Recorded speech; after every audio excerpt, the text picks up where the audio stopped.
오늘 복음에서 예수님이 하신 말씀은 인생의 가장 고국적인 이치를 깊이 숙고해서 살아가는 말씀입니다. 누구든지 나에게 오면서 자기 아버지와 어머니, 아내와 자녀, 형제와 자매, 심지어 자기 목숨까지 미워하지 않으면 내 제자가 될 수 없다는 말씀은 우리말에 미워하다는 말로 알아보면 이상한 말씀으로 들릴 수도 있습니다만 히브리어에서 미워한다는 말은 집착하지 않는다는 것.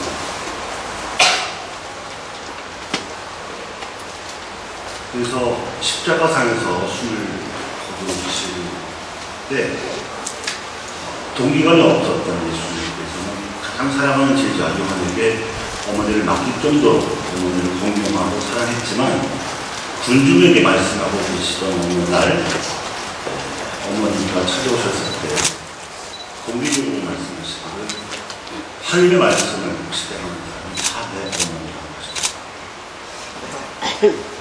정말로 우리가 함송하고 참여드려야 할 분은 하느님 한 분이시기 때문에 그분 앞에서 다른 모든 것들, 심지어 자기 목숨까지도 절대적으로 여기는 아닙니다.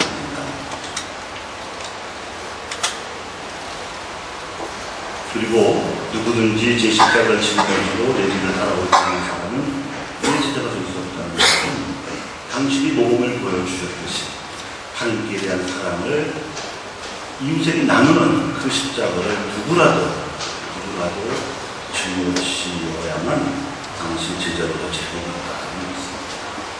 사실 우리는 태어나면서부터 하나님께로부터 구해받은 생명 이외에 먼저 사랑을 받고 시작을 하죠. 여러 가정의 자녀를 키우는 분들이 각자의 자녀들을 끔찍히 사랑하지만 사실은 자기의 부모로부터 받은 사랑을 자기 자녀들에게 감물합니다. 우리 신앙선조들은 이런 이치를 아주 잘 터득하고 있었습니다. 인생이 소중하지만 또 나라님이 충성의 대상이지만 더 높은 분이 계시고 우리의 생명을 주관하시고 또 영원한 생명을 주실 분이 천주님이시기 때문에 그 천주님을 배교하느니 차라리 목숨을 바치겠다고 했던 분들이 순교자. 9월이 순교자 성령의 이유는 9월달에 가장 많은 순교자가 나셨습니다. 지난 2일에 서울대교로장 염수정 대주님께서는 서울 성직기를 선포하셨습니다. 우리가 성지순례를 지방에 여러 순교로 다니고 있습니다만 사실 가장 많이 천주신자들이 체포됐고 문천당했고 지명한 곳이 서울입니다.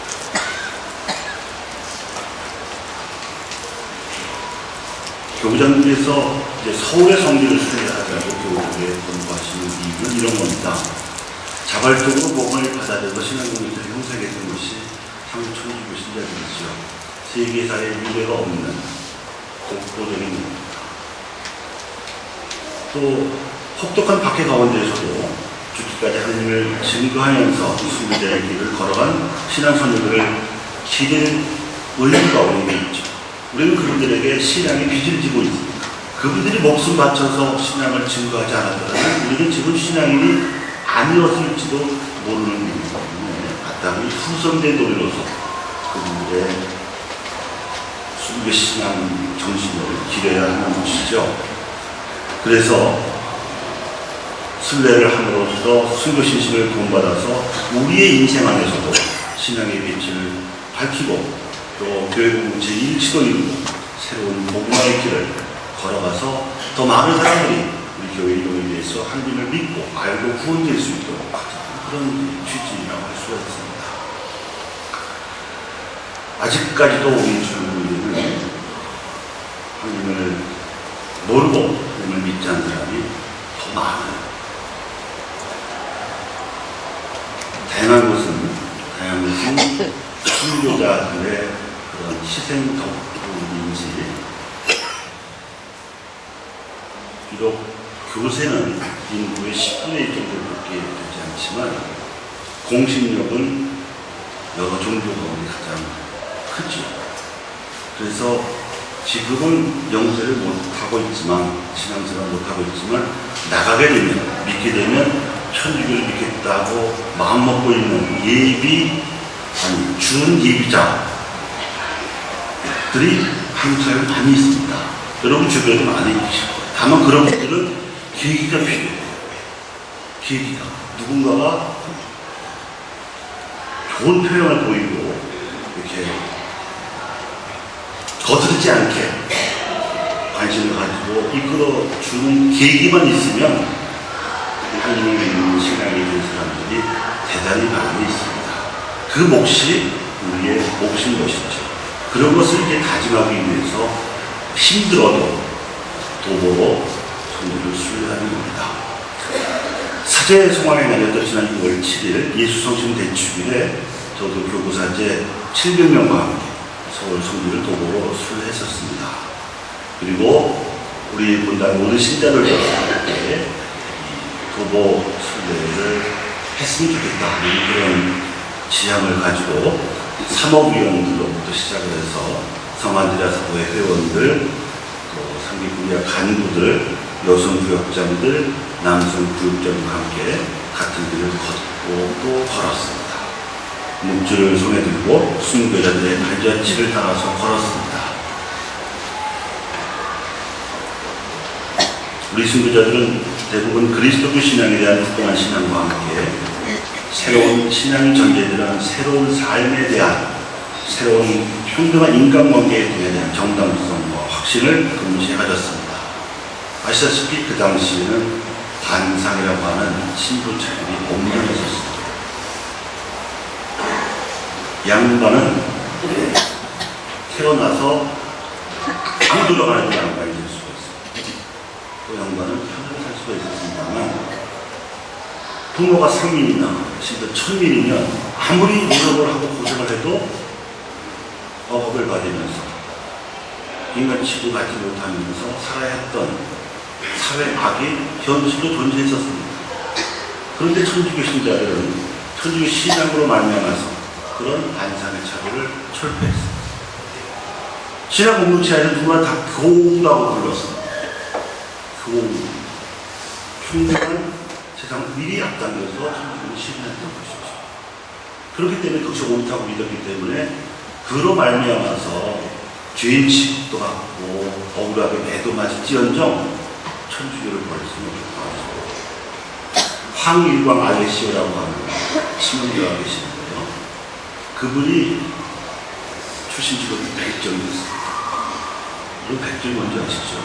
지금은 정육점 사장님이시겠지만 그 당시는 천민만 종사할 수 있었던 직업이 백정이었습니다. 근데 그분이 영세를 하고 신앙 집회를 들어오면 양반 출신의 교우들도 백정을 무시하지 않고 교우로 대접을 해 주었죠. 그래서 그분이 칭영하면서 남으신 말이 나에게 천당이 두 개가 있습니다. 하나는 죽어서 가게 될 천당이고 하나는 나를 천한 백정으로 취급하지 않고 교우로 대우해주는 천주교 교우초입니다. 그렇게 박해 시대 때의 조선 천주교 신자들을 용감했습니다. 복음에 대해서 투철했습니다. 비록 조상 숭배 문제로 당시에 유교를 특히 주자학을 이적으로 삼던 통치기구가 충돌하게 했지만 조상은 공경의 대상이지 숭배의 대상은 아니라는 신앙이 뚜렷했죠. 숭배는 하나님께만 드리는 것이지 아무리 우리가 기도적인 조상이라고 하더라도 공경의상을 드릴 수는 없다는 것이 그 당시에 충돌의 위기적 원인이고 박해의 원인이었습니다.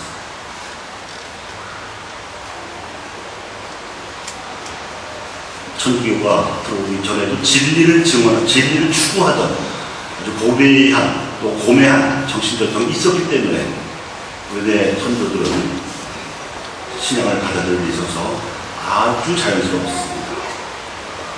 우리가 그분들의 순경길을 따라서 걸으려는 목적은 혹시 그분들의 모범을 본받아서 그 믿음과 사랑을 따르려는 데 있습니다. 그리고 그분들이 비복음적인 신분주의를 넘어섰듯이 우리가 살고 있는 이 사회, 우리 이웃들을 그리스도의 사랑으로 변화시키려는 뜻도 있습니다.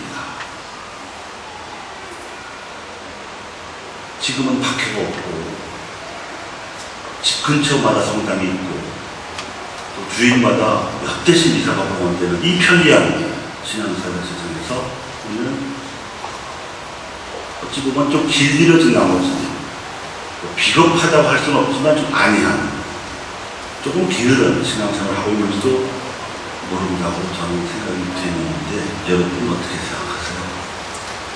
신교자들을 생각하면서 조금 더 정신을 차려야 한다고 생각하지 않습니까? 좀 더 기운을 내야 한다고 생각하지 않습니까? 교회장님께서는 서울의 성지를 순례하는 신자들에게 전대 사업을 허락하셨습니다. 전대사의 조건은 125일 신령자 및 증거자를 위한 10억 시선 기도를 하고 성지를 도움으로 순례하는 건데 이미 미사소마다 10억 시선 기도는 마치고 있기 때문에 이제 몸만 가면 되는 거예요. 목주들은. 그럼 전대사가 주어진다는데 전대사가 뭔지 아시죠? 여러분이 죄를 짓고 고해성사를 보셔도 아마 대부분은 거의 대부분은 지은 죄보다는 가벼운 보상만 받으실 거예요. 그렇죠? 그러니까 지은 죄보다 보속이 가벼우면 스스로 알아서 해야 할 벌이 남아있는 거예요. 그걸 잔벌이라고 해요. 전대사는 바로 그 잔벌을 없애주는 거죠. 사해주는 것이죠. 내가 이미 없을 잔벌이 없다고 생각하면 다른 공을 세우지 못한 연옥 영웅들이 양보해도 됩니다. 특별히 하나님을 모르고 돌아가셨거나 하나님을 믿지 못한 채로 돌아가신 우리 조상님들께 그 전도사의 공로를 돌려드려도 얼마든지 좋은 선행인 것이죠. 그래서 제일 먼저 순례하신 성지부터 말씀을 들어보면 거기는 명동 대성당입니다. 저도 최초의 본당 자리지요. 본래는 옆반에 김범우 토마스의 집이 있던 자리였습니다. 이 김범우 토마스의 집에서 신앙 공동체 이름 교육이 신앙 집회를 가졌던 터에 한 100년쯤 지나서 종교의 자유가 선포된 후에 서양식 건축으로 고대식 성당을 세운 것이죠. 사전 258호로 지정된 문화재 일가입니다. 그래서 문화재 건물의 외양도 독특하지만 지하 성당에 순교자들의 유해를 9분 모시고 있습니다. 성 앵베로 범주님, 성 모방나 신부님, 성 샤스당 정신부님, 또 최영업 신부님의 아버님이신 성 최경영 프란시스코, 성 김성 안토니오, 순교자 이 에메르시아, 순교자 프루티의 신부님, 또 순교자 푸티니콜라 신부님, 그리고 무명 순교자 신부님께서 모두 9개의 인물과 모셔졌습니다. 두 번째 순례지는 한국 천주교의 창립절인 수표교입니다. 청계천 2가 되어 있습니다.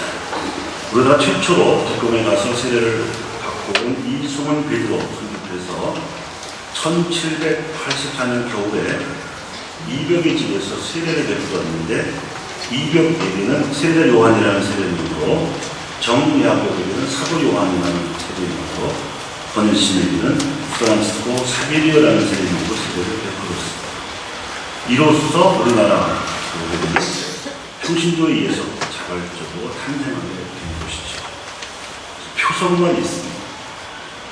세 번째 순례지는 좌포도 청터원인데 여러분 옛날에 단성사라는 학교가 있었던 거 기억하시나요? 종로상 그 자리 앞에가 좌포도 청터였고요. 당시 한양의 동쪽 북쪽에서 잡아온 주인들을 눈추하던 일종 경찰서입니다.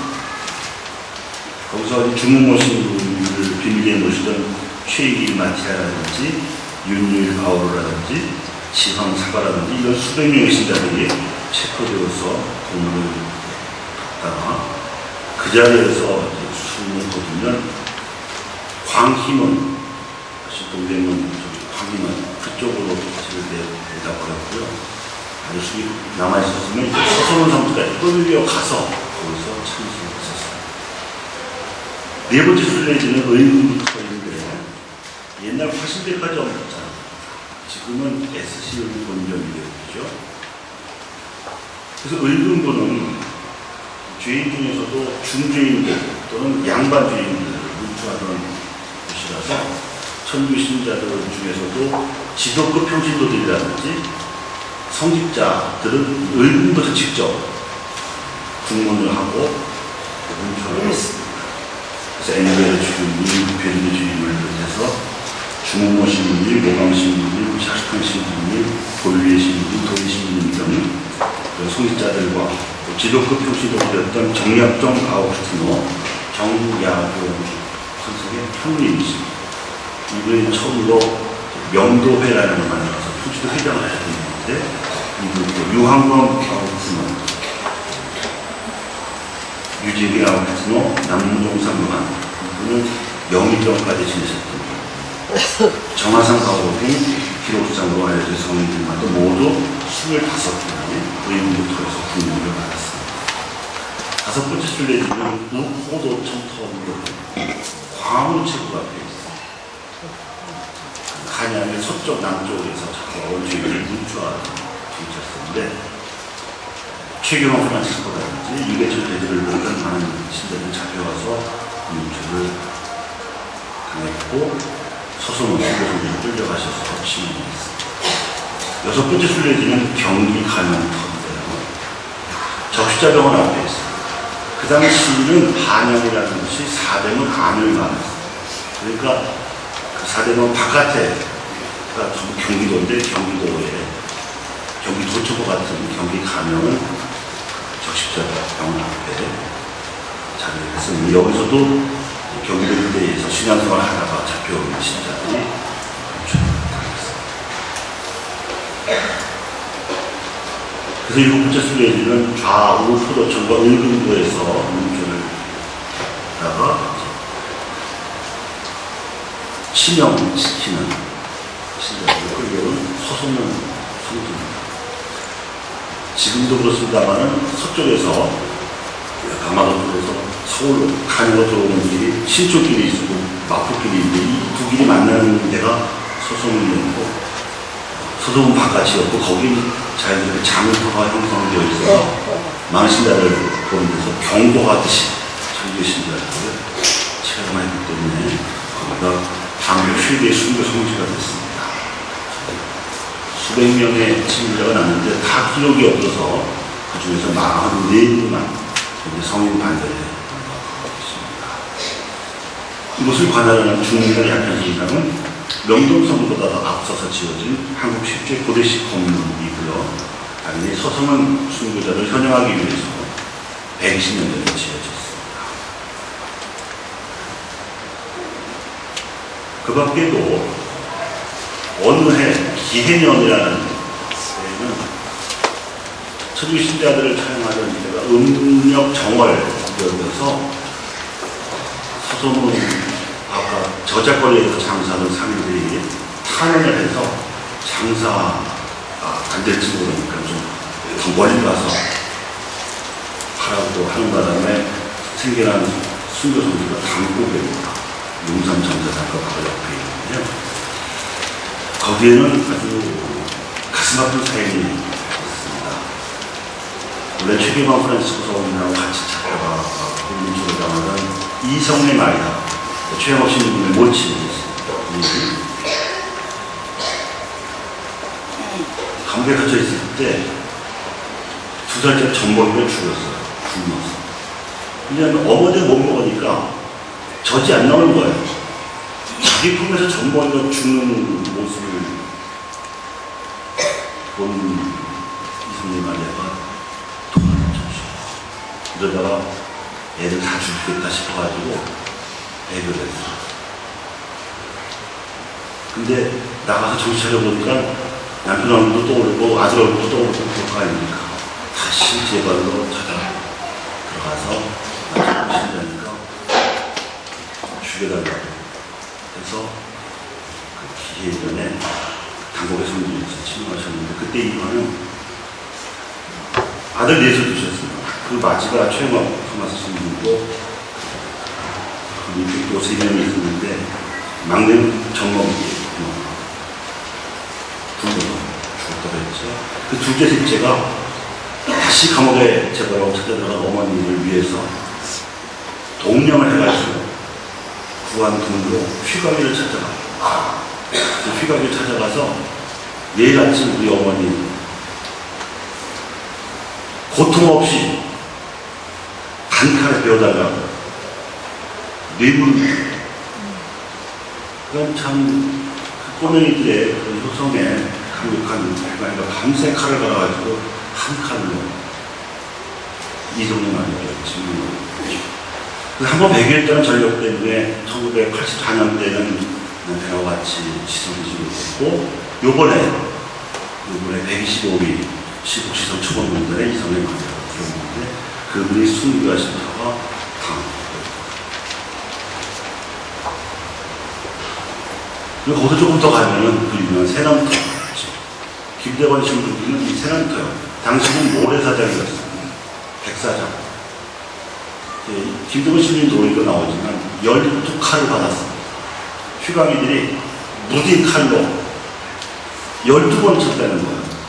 여러분, 이 목은 이 사람이 중요한 신경조직이 지나가는 거라서 이게 한번 다쳐지면은 아니 몸이 왜 그 심한 고통으로 경련을 하는데 그 12칼을 서슴없이 받았다는 참 생각도 그리고 좀 더 가면 전투장 수련을 있어요.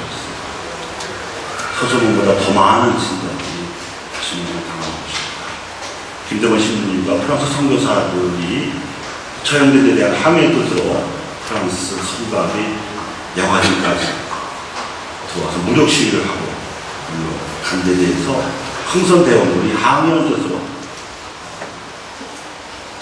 서양 오랑캐가 더럽힌 강을 천주교 신자들 피로 씻어버려야겠다. 이렇게 무지막지한 그 대령을 내려가지고 절성 가위 밑에가 바로 그 당시는 한강이었는데 거기에서 수천 명의 신자들을 죽였고 그리고 많은 순교자들의 유해를 모시고 있는 것이 전투사성입니다.